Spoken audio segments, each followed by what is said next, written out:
Bonjour, bienvenue pour votre épisode 2 de la saison de reportage documentaire de votre département. Aujourd'hui, toujours dans le Finistère, nous découvrons le manoir de Keroual. Le manoir, ou manoir, de Keroual, Kerawel, en Finistère, a une histoire riche, mêlée de faits vérifiables et de petites légendes locales. Je résume l'essentiel, histoire, faits architecturaux, événements marquants, puis les mystères, contes qui l'entourent. Histoire du manoir de Keroual. Les origines, 15e-16e siècle.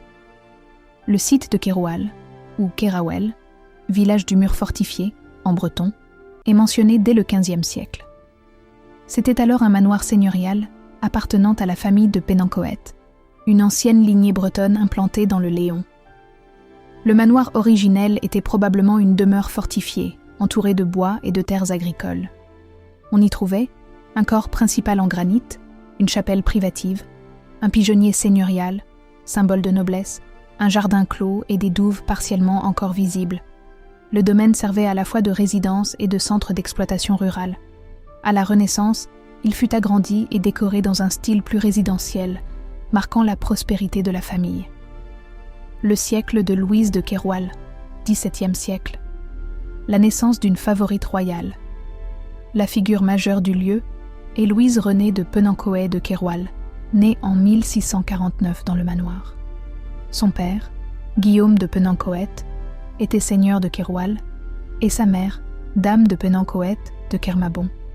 Jeune femme d'une beauté raffinée, Louise fut présentée à la cour de France, où elle entra au service d'Henriette d'Angleterre, belle-sœur du roi Charles II d'Angleterre.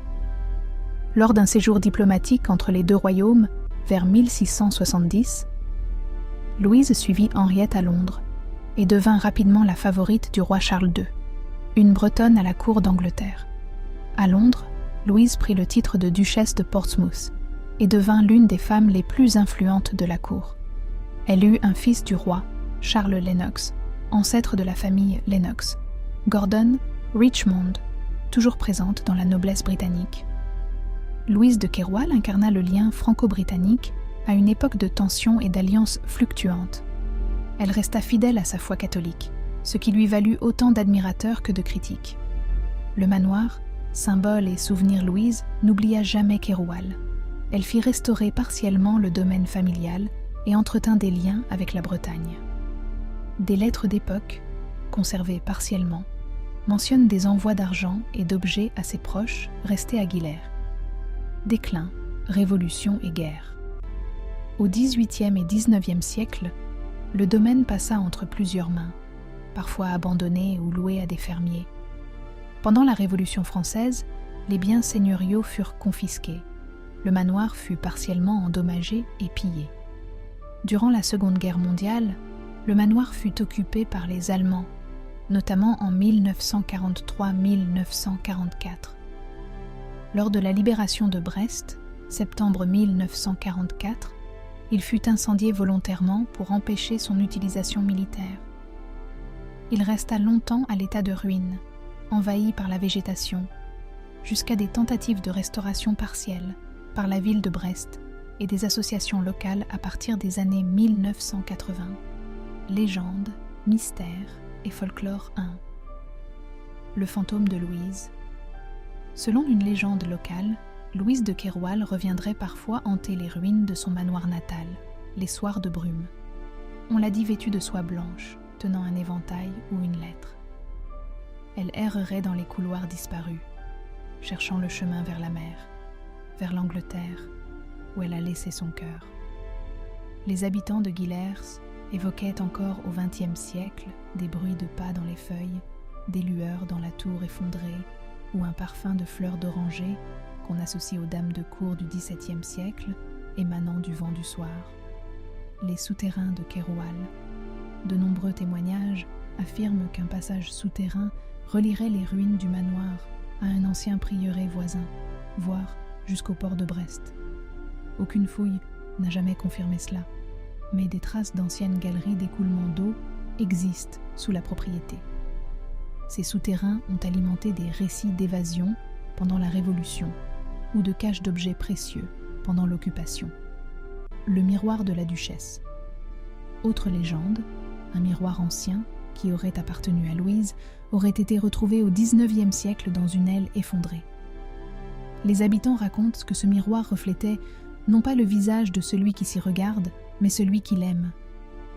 Certains disent que l'objet fut revendu ou volé et qu'il porterait malheur à quiconque s'en empare. Cette légende est peut-être née d'un fait réel. Des antiquaires auraient effectivement retrouvé, vers 1880, un miroir doré XVIIe siècle portant le blason de Keroual. L'incendie prophétisé.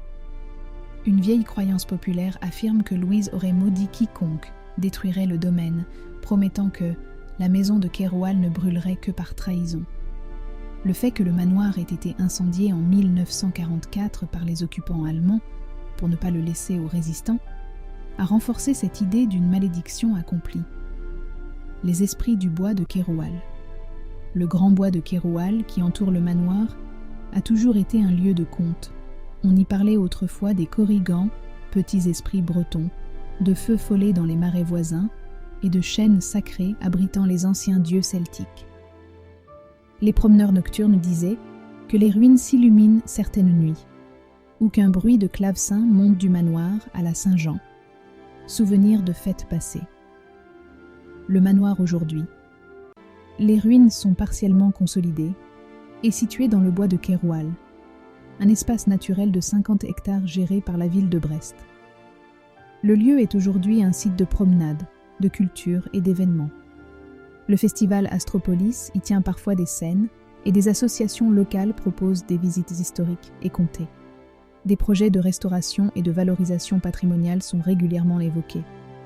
Conclusion. Le manoir de Keroual, entre mémoire et renaissance. Le manoir de Keroual, témoin de 5 siècles d'histoire bretonne, demeure aujourd'hui un lieu où le réel et l'imaginaire s'entrelacent. Né dans la fierté seigneuriale du Léon, élevé par la noblesse des Pénancoë, il a vu naître Louise de Keroual, cette jeune femme du Finistère, devenue duchesse et favorite d'un roi d'Angleterre, symbole éclatant de l'ambition et du destin parfois imprévisible des Bretons d'autrefois. Puis vinrent les siècles du silence et des cendres, la Révolution, l'abandon, la guerre, jusqu'à l'incendie de 1944, qui laissa la demeure à l'état de ruine. Mais là où bien des manoirs ont disparu, Keroual a conservé son âme. Ses murs éventrés, ses tours moussues et son bois mystérieux témoignent encore d'une présence vivante, d'une mémoire qui résiste au temps. Les légendes, le fantôme de Louise errant sous les chênes, le miroir enchanté, les souterrains secrets, ne sont pas de simples histoires. Elles y traduisent l'attachement des habitants à ce lieu, la volonté de garder le lien entre passé et présent. Elles rappellent ce que la Bretagne, même dans ses ruines, sait faire parler la pierre et le vent. Aujourd'hui, le manoir de Keroual n'est plus un domaine noble, mais un espace public et poétique, refuge pour les promeneurs, scène d'événements culturels, notamment le festival Astropolis, symbole d'un patrimoine vivant que Brest et ses environs tentent de préserver. Ainsi, le manoir est redevenu ce qu'il fut à l'origine, un lieu de rencontre, d'échange et de rêverie. Sous les branches du bois, le murmure des visiteurs se mêle encore à celui, imaginaire, de la duchesse de Keroual, comme si l'histoire n'avait jamais vraiment quitté les lieux.